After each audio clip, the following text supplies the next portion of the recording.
están presentando Tele 13C. Esta semana tuvo dos noticias en materia de salud que pueden ser relevantes para millones de chilenos. En el Senado se volvió a destrabar aparentemente la discusión sobre la ley de ISAPRES, que establece un plan garantizado, termina con las preexistencias y reduce las carencias en la salud privada. Y en el gobierno se anunció el envío de un proyecto para incorporar la libre elección para una parte de los afiliados a FONASA. Temas distintos, con diferentes tiempos para su concreción por lo demás, pero que tienen que ver con la previsión de salud de los trabajadores de todo el país. Queremos ahondar en estas reformas con el director del Instituto de Salud Pública de la Universidad Andrés Bello, doctor Héctor Sánchez. Buenas tardes, doctor. Muy buenas tardes. Doctor Sánchez, usted hace como un año planteaba justamente en una columna que se había acabado el tiempo ya para seguir discutiendo esta reforma de las ISAPRES, que no era bueno discutirla este año 2013, año electoral, y que era un tema que mejor debiera quedar para el próximo gobierno. Pero estamos en año electoral ahora, a pocos días de las elecciones, y se produce este destrabe en el Senado, donde se despacha en la Comisión de Salud el proyecto de ley. ¿Sigue pensando lo mismo? Sigo pensando lo mismo por lo siguiente. Hay un aparente destrabe, porque lo que existe en este instante es un acuerdo, en principio en la Comisión de Salud del Senado, ya que en definitiva aprobaron ideas para legislar. Aprobaron el plan garantizado, aprobaron, ¿no es cierto?, la eliminación de carencias y algunas preexistencias, aprobaron un fondo compensatorio por riesgo y otras medidas. Pero el acuerdo específico para que se transforme en ley, cada uno de estos tiene que ser un artículo, y ese artículo tiene que ser redactado por el Ejecutivo. Y una vez que el Ejecutivo lo redacte, lo tiene que mandar al Senado para que lo apruebe la Comisión de Salud del Senado. De ahí tiene que pasar a la Comisión de Hacienda. De la Comisión de Hacienda tiene que pasar a la Sala del Senado.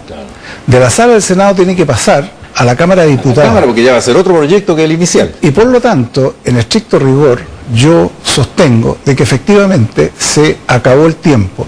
Y lo que en este minuto estamos viendo es exclusivamente una reacción de carácter electoral. A tan pocos días de las elecciones. A tan pocos días de las elecciones uno no puede pensar sino que esto no es más que un anuncio que tiene fines de carácter electoral. Es decir, cumplí con... Pero ¿cómo se explica entonces? Porque el fin electoral tendría que tener, se supone, o el Ejecutivo que trató de apurar esto y lucir este avance, pero resulta que en la comisión esta semana se aprobó por la comisión con senadores de todos los partidos. Claro, porque nadie se va a oponer a ideas que son de sentido común. Nadie se va a oponer a que exista un plan garantizado en el sistema ISAPRES. Nadie se va a oponer a que exista un fondo compensatorio por riesgo. Nadie se va a oponer a que se termine, ¿no es cierto?, las tablas de riesgo. Nadie se va a oponer a que haya libre movilidad de los afiliados. El problema es cómo se va a producir cada una de estas propuestas que se han hecho. Por lo tanto, desde esa perspectiva, yo me explico lo que ha sucedido en la comisión en términos de decir, estas ideas nosotros no podemos estar en contra porque son de sentido común y porque se vienen planteando técnicamente desde hace más de 3 años. Entonces usted discrepa, por ejemplo, del presidente de la Comisión de Salud, senador de oposición, Mariano Ruiz Esquide, de la DC, que planteaba que él apostaba a que esto esté listo por marzo próximo, que ya haya ley, justo cuando esté empezando el próximo gobierno. ¿Usted no le cuadran los tiempos? No, no me cuadran los tiempos. Yo creo que el senador Ruiz Esquide es muy optimista en este tema y que en definitiva no creo que se vayan a dar. Yo honestamente creo que este es un proyecto que en definitiva queda para el próximo gobierno. Ahora, si el próximo gobierno, por ejemplo, lo encabezara Michelle Bachelet, que es quien aparece con las mayores posibilidades, ella en sus primeras 50 medidas para los primeros 100 días anunció nombrar una comisión de expertos para que propongan una reforma a la ley de ISAPRES. ¿Eso qué es lo que le está señalando? Le está señalando que desde el punto de vista de la concertación o de la nueva mayoría, que sería la que asumiría el gobierno, reconocen de que a nivel país no hay un acuerdo para resolver el problema de las ISAPRES. Y por lo tanto propone una comisión, me imagino, de expertos y de carácter abierta, donde sea transversal. ¿Con el objeto de usted o no? Yo estuve en otra. ¿Usted ha estado ya con este gobierno? No, con este gobierno, sí. De tal manera que, en definitiva, en una comisión transversal analicen los expertos de distintos colores, ¿no es cierto?, algún plan que reforme al sistema de ISAPRES. Lo que hay hay consenso, yo creo, en el país, es que en definitiva el sistema ISAPRE, tal cual está hoy día conformado, no es una solución para muchas personas, tiene que ser reformado. Vamos a eso, porque ahí estamos discutiendo de una ley de ISAPRES que, tal como se discutió en su minuto con la reforma a las AFP del 2008, para muchos es una consolidación y una legitimación, u otros hablan de una perpetuación del sistema. Es decir, en la medida que hablamos de reformar la ley de ISAPRE, estamos hablando que las ISAPRES siguen, y hay propuestas políticas en varios candidatos presidenciales que quieren barrer con las ISAPRES y quieren un sistema solamente público de salud, con seguros privados para el que quiera y pueda pagarlo. Sí. ¿Usted estaría por una reforma tan de fondo que implique sustituir las ISAPRES? Usted ha escrito sobre eso. Sí, a ver, nosotros hemos propuesto dos alternativas. Una que es una alternativa a largo plazo. Y la alternativa a largo plazo pasa por la creación de un plan garantizado, pero para todos los chilenos, con un fondo compensatorio por riesgo para todos los chilenos, y el cual concurra el financiamiento de las personas y el financiamiento del Estado, de tal manera que las personas puedan afiliarse a distintos seguros públicos y privados y a continuación puedan escoger el prestador público-privado que en definitiva las personas estimen conveniente. Pero esto es una reforma... ¿Para qué eso último? ¿Para prestaciones adicionales a las que para las prestaciones de un plan garantizado, del mismo plan garantizado? Entonces, en el fondo, lo que nosotros hemos señalado, digamos, que en el largo plazo, lo ideal, la imagen objetivo que nosotros nos hemos planteado, es que tiene que haber un sistema que no puede ser un sistema para ricos y un sistema para pobres. Nosotros creemos que tiene que haber un solo sistema de salud y en el cual las personas tengan grados de libertad para escoger su asegurador y también grados de libertad para escoger su prestador. Ahora bien, este es un proyecto de muy largo plazo, que requiere reformas muy profundas, ¿ya? Y que incluso se topan con otras visiones y miradas objetivos en las cuales están planteando la creación de un seguro único, pero de carácter público, exclusivo, ya, donde en definitiva este seguro de carácter público exclusivo, ¿no es cierto?, está orientado a un sistema más bien de carácter público, y donde los seguros privados y los prestadores privados son un mero complemento. Son dos visiones que son... Ese es otro modelo. Otro modelo, son dos visiones distintas. Por esa razón es que nosotros hemos dicho, es preferible avanzar por etapas en un cambio sin llegar a pronunciarse sobre el fondo del problema. Porque hay mucho componente ideológico. Hay mucho componente ideológico y eso es lo que ha mantenido el sistema absolutamente paralizado en los últimos años. Entonces lo que nosotros estamos sosteniendo es preferible que se haga una reforma por etapas, en la cual primera medida, un plan garantizado para el FONASA y para las ISAPRES.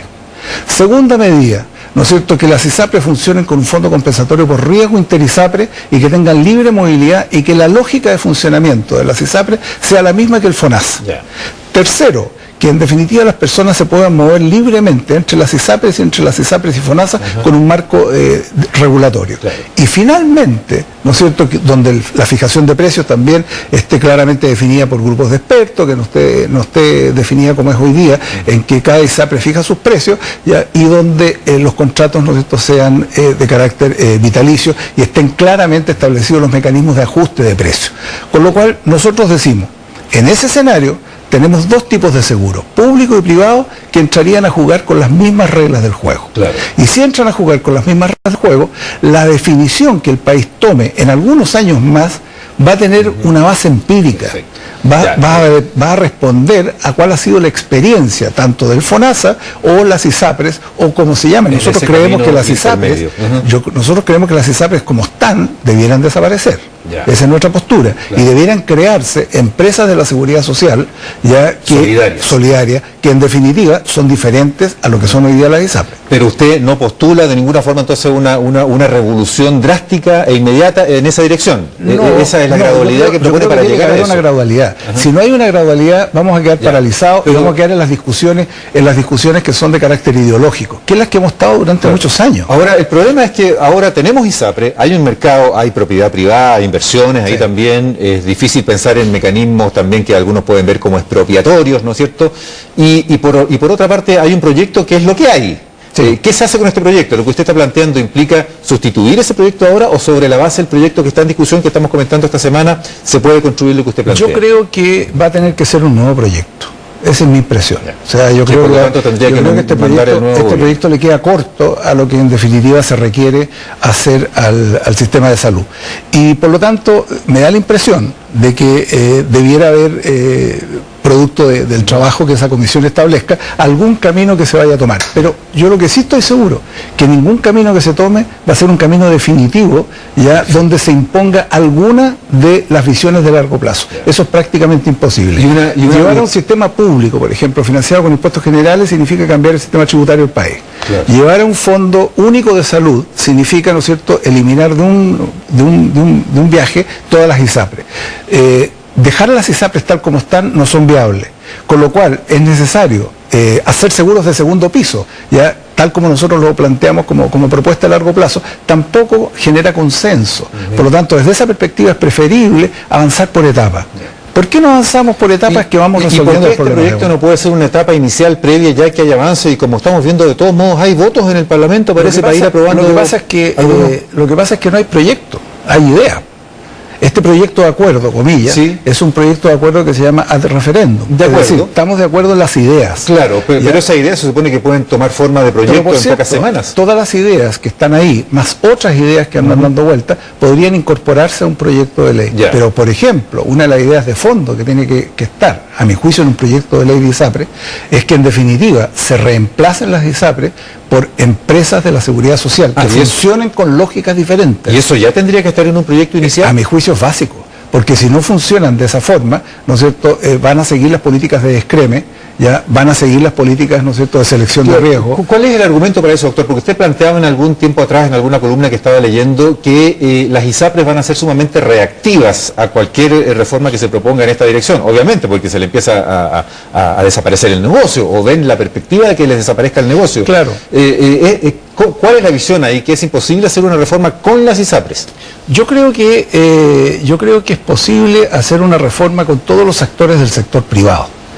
Y aquí ha habido un error también, en el cual se ha pensado que el sector privado está representado exclusivamente por las ISAPRES. El sector privado está representado en Chile por las ISAPRES, por las mutualidades, está representado por los médicos que ejercen privadamente la profesión, por los centros médicos, las clínicas privadas, o sea, hay distintos actores. Y clínicas, prestadores, muchas veces integrados verticalmente con las ISAPRES. Algunos integrados verticalmente, otros no integrados verticalmente, etcétera. Por lo tanto, desde esa perspectiva son muchos los actores que tienen que opinar. Y sobre todo, hay que tomar en cuenta lo que la gente quiere. La gente, en las encuestas que nosotros hemos hecho en el instituto, y llevamos ya 4 encuestas, ¿no es cierto?, sistemáticamente, ¿qué es lo que la gente está reclamando? Uno, está reclamando la poca movilidad o la escasa movilidad que tiene la ISAPRE.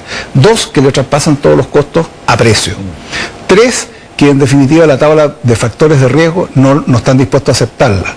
4, que quieren contratos de largo plazo que les dé certeza que cuando estén más enfermos los precios no les suban, de tal manera que en definitiva tengan que retirarse del sistema porque tienen que gastar el 50, el 60, y no estoy inventando cifras, son reales, 50 o 60% de una jubilación para que una pareja en la tercera edad pueda financiar un plan de ISAPRE. Entonces, frente a esa situación, gente que se ha atendido durante toda su vida en el sector privado y con seguros privados, consideran que es injusto que cuando llega a la tercera edad, que es cuando más necesitan, ¿no es cierto?, tengan que abandonar atenderse en el sector privado. Lo otro que es importante y que aparece en las encuestas, que las personas, más que estar preocupadas, ¿quién los asegura?, están más preocupadas de quién los atiende.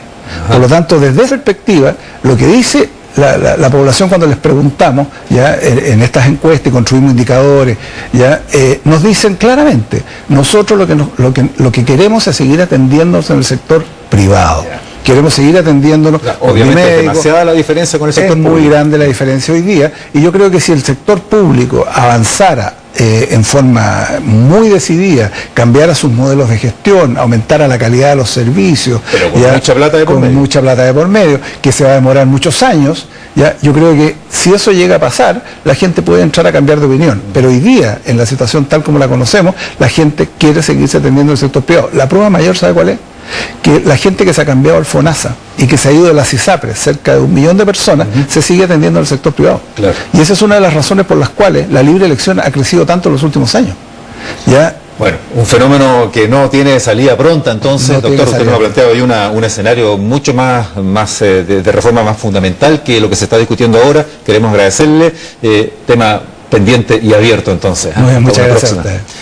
Vamos a una nueva pausa comercial, volvemos con la apertura de la feria de jardinería más importante del año en el país y con la cartelera de estrenos en los cines de este jueves.